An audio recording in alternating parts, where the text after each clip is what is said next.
दोस्तों नमस्कार। दोस्तों ये कोई राजा महाराजा का दौर तो है नहीं।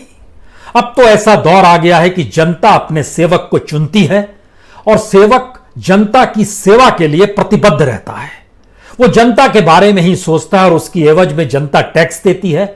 उस टैक्स के जरिए उस सेवक का खर्चा पानी चल पाता है।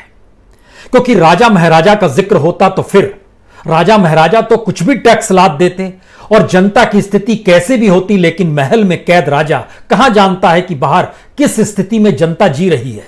उसकी त्रासदी, उसके घाव, उसकी पीड़ा, उसके दर्द को राजा कहां समझ पाता है। लेकिन अब तो लोकतंत्र है और अब तो सेवक और प्रधान सेवक का जिक्र है और अब तो जनता का जिक्र है, नागरिक का जिक्र है, वोटर का जिक्र है, संविधान का जिक्र है और शायद सेवक के कांधे पर इतना बोझ है काम का कि दरअसल वह नीतियों बनाने में और उसको लागू कराने में ही लगा रहता है। लेकिन इन सब के बावजूद भी हम दरअसल इस लोकतंत्र की परिभाषा के भीतर ही जनता और प्रधान सेवक की एक ही तराजू में रखकर आज आपको स्थिति को बतलाना चाहते हैं। क्योंकि भारत के भीतर में शाही मिजाज से कहीं ज्यादा शाही मिजाज की स्थिति को इस देश के प्रधान सेवक भोगते हैं। राजा की जिम्मेदारी जनता के प्रति क्या होती थी नहीं कहा जा सकता है, लेकिन जो प्रधान सेवक की जिम्मेदारी होती है वह बीते 6 बरस में इस देश के भीतर में कोई पॉलिसी आपके सामने ऐसी नहीं आएगी जो सफल हो गई हो और आप कहें वाकई कमाल का काम हुआ है। ऐसी कोई फंडामेंटल पॉलिसी आपके जहन में आएगी ही नहीं।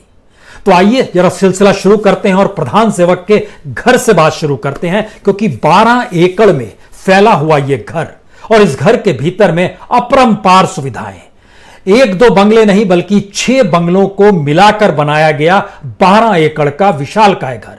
और यह आपको जानना चाहिए कि इंदिरा गांधी की मौत के बाद इस देश में दरअसल ये 12 एकड़ के घर जो है उसका फैलाव शुरू हुआ था। नेहरू, लाल बहादुर शास्त्री और इंदिरा गांधी, उनको घर वैसा ही मिलता था जैसे इस देश में किसी भी सेवक को जिसे जनता चुनती है और उसको सांसद के तौर पर देखा जाता है वैसा ही घर दिया जाता है। नेहरू अपने तौर पर 3 मूर्ति में रहे, लाल बहादुर शास्त्री 10 जनपथ में रहे, इंदिरा गांधी 1 सफदरजंग रोड में रही।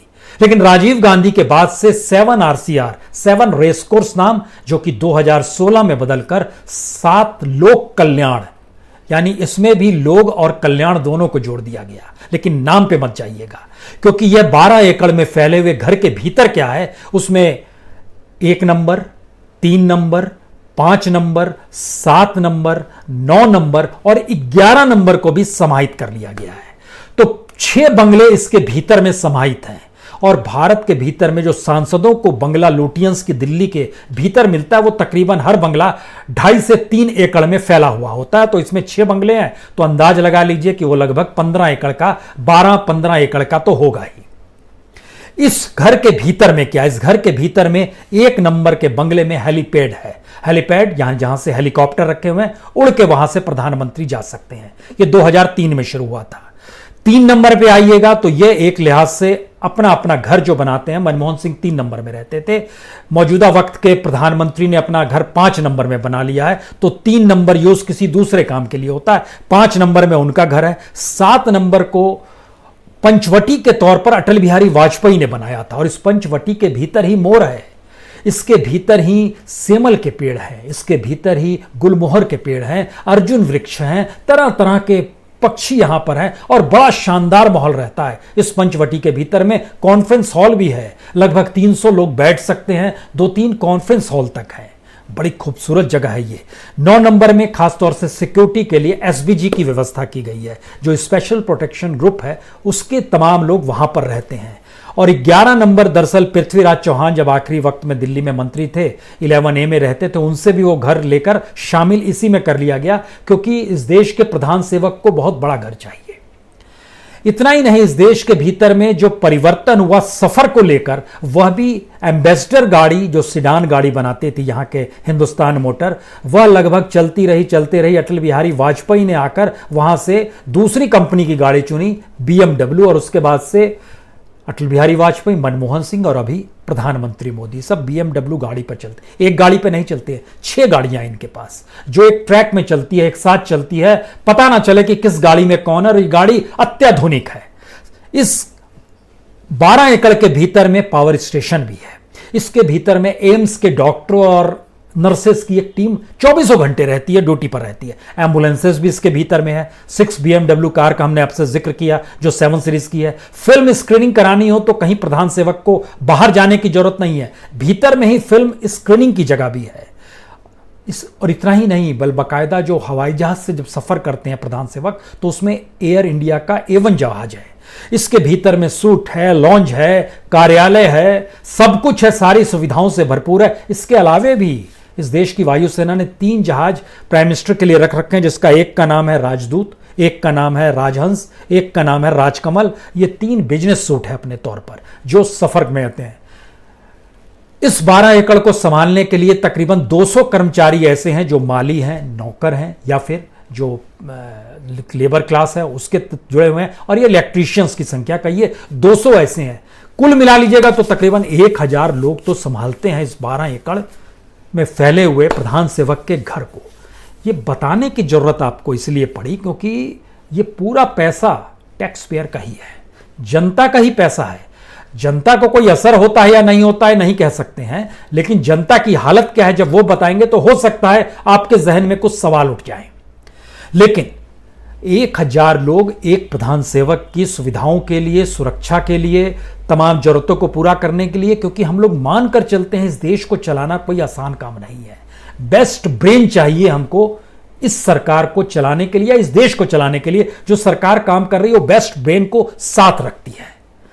लेकिन शायद जो किस्से हम आज आपको बताने वाले हैं, जो सच रखने वाले हैं, उसके जरिए होगा आप कहेंगे तो ये तो शेख चिल्लियों की बारात है जो बैठे हुए और इस देश में जो पॉलिसी बना रहे हैं उसमें तो जिम्मेदारी विहीन पॉलिसी है। लेकिन उससे पहले एक चीज और जहन में रखिए, इस देश के भीतर में सांसदों को भी बहुत सुविधा मिलती है जिन्हें हम सेवक के तौर पर देखते हैं। आज उसका सिर्फ एक हिस्सा बताते हैं। इस देश में जो इलेक्ट्रिसिटी बिल आप भरते हैं, आपके घर का क्या बिल आता होगा, किसी का 500, किसी का 1000, किसी का 2000, 3000, 4000, मेरे ख्याल से 5000 से ज्यादा हिंदुस्तान में लगभग 130 करोड़ में से 125 करोड़ तो 5000 के भीतर ही आ जाते होंगे। लेकिन सांसदों को 5000 यूनिट की सुविधा है, फ्री ऑफ कॉस्ट उनको मिल जाती है हर साल में। 50,000 यूनिट का मतलब यह होता है कि मंथली जो है वो लगभग 4166 रुपए, 4166 यूनिट प्रति महीने पड़ गई, और एक दिन की यूनिट 138 यूनिट एक सांसद को फ्री है। दिल्ली जैसी जगह में प्रति यूनिट का जो किराया है वो 8 रुपए है। 8 रुपए प्रति यूनिट, यानी एक दिन में 138 यूनिट अगर सांसद खर्च कर रहा है तो उसका खर्च हुआ 1110 रुपए, और महीने का खर्च हो गया लगभग 33,333 रुपए। 542 सांसद जोड़िए, प्रधानमंत्री को 543वें के तौर पर अलग लिखिए क्योंकि वहां तो शाही अंदाज है। इस 542 सांसदों के साथ जो चीजें जुड़ी हुई हैं, सिर्फ बिजली की, एक महीने की बिजली जो उठ के आती है वह इस देश के टैक्स पेयर के पैसे से जाती है 1,80,66,486 रुपए। यह इस देश के सांसदों को सिर्फ बिजली से मिलने वाली सुविधा है। प्रतिदिन लगभग 6 लाख रुपए प्रतिदिन सांसद जो लुटियंस की दिल्ली में रहते हैं। इसीलिए लुटियंस की दिल्ली को संभालने के लिए जो एनडीएमसी काम करती है, देश में एनडीएमसी सबसे रईस है, बीएमसी से भी रईस है। बीएमसी के हिस्से में तो पूरी मुंबई आती है। दिल्ली तो 3 हिस्सों में बटी हुई है, एक एनडीएमसी, एक सेना वाला हिस्सा जो कैंटोनमेंट का एरिया है, और बाकी म्युनिसिपल कॉर्पोरेशन चलाते हैं। अब आप देखिए कि एनडीएमसी के हिस्से में जो बजट जो आएगा वो तकरीबन 4,500 करोड़ का एवरेज बजट उसके पास रहता है, जो दिल्ली के 10% लोगों को देखती है। बाकी 90% की दिल्ली जो देखी जाती है, जो म्युनिसिपल कॉर्पोरेशन का बजट है, वो लगभग 6,500 करोड़ का होता है। 10% के लिए 4,500 करोड़ दिल्ली जैसी जगह में। और खुले तौर पर मतलब ना कोई शर्म है ना कुछ है, आंखों में पानी भी नहीं है। और यह स्थिति इस देश के भीतर में उस वक्त आन पड़ी है जिस वक्त आज हम आपको बताने वाले हैं कि सबसे ज्यादा रोजगार देने की स्थिति में मनरेगा से बात शुरू करते हैं। क्या स्थिति है? मनरेगा को लेकर बहुत ढोल पीटे जा रहे हैं कि हमने 40,000 करोड़ रुपए दे दिए हैं। बजट हमारा 60,000 करोड़ का था, अब ये 1 लाख करोड़ का बजट हो गया है, इसलिए मनरेगा के जरिए तो किसानों को खूब मिल रहा है। हमने उसका डाटा निकालना जब शुरू किया तो पता चला कि इस 3, 4, 5 अगस्त तक लगभग 48%, यानी लगभग 48,000 करोड़ रुपया खप चुका है, जबकि अभी 7 महीने से ज्यादा का वक्त पड़ा हुआ है। पैसा और कहां से आएगा नहीं कह सकते हैं, लेकिन जो सरकार ने जो भी पैसा दिया है और जितना खर्च हुआ है, लगभग इस देश के 4.5 लाख घर जिनको जॉब कार्ड मिला हुआ था, जो काम कर रहे थे 100 दिन का रोजगार, वो पूरा कर चुके हैं। यानी अब उनको आगे काम नहीं मिल सकता है। तो इस जो अप्रैल, मई, जून, जुलाई, अगस्त 5 महीने में इनका 100 दिन के काम पूरे हो गए, इन्हें दोबारा काम नहीं मिलेगा। जो 38 लाख घर हैं उनको लगभग, उन्होंने जो काम किया है लगभग 80 दिन से लेके 100 दिन के बीच में वो काम कर चुके हैं। 99 दिन मानिए, उतने दिन काम कर चुके हैं। उनके पास भी एवरेज काम 10 से 20 दिन का बचा हुआ है।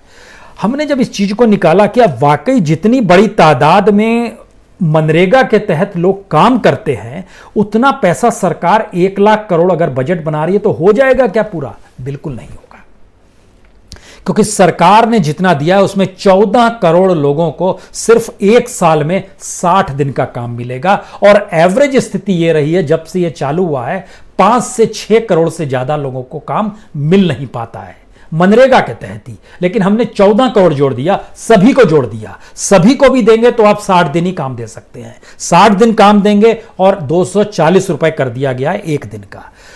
तो इसका मतलब है कि 60 दिन को 60 दिन अगर 240 रुपए मिलेंगे तो सब मिलाइएगा तो 14,400 रुपए होंगे।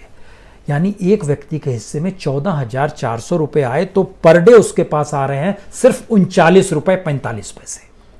इस हिसाब से मनरेगा अगर 14 करोड़ को काम दे दिया जाए तो, और अगर इसमें 100 दिन काम दिया जाए और इसमें सबको दे दिया जाए 14 करोड़ को काम, तब ये 65 रुपए प्रतिदिन के हिसाब से उनके हिस्से में आएंगे। और इसके लिए बजट आपको मनरेगा का बढ़ाकर 2 लाख करोड़ तो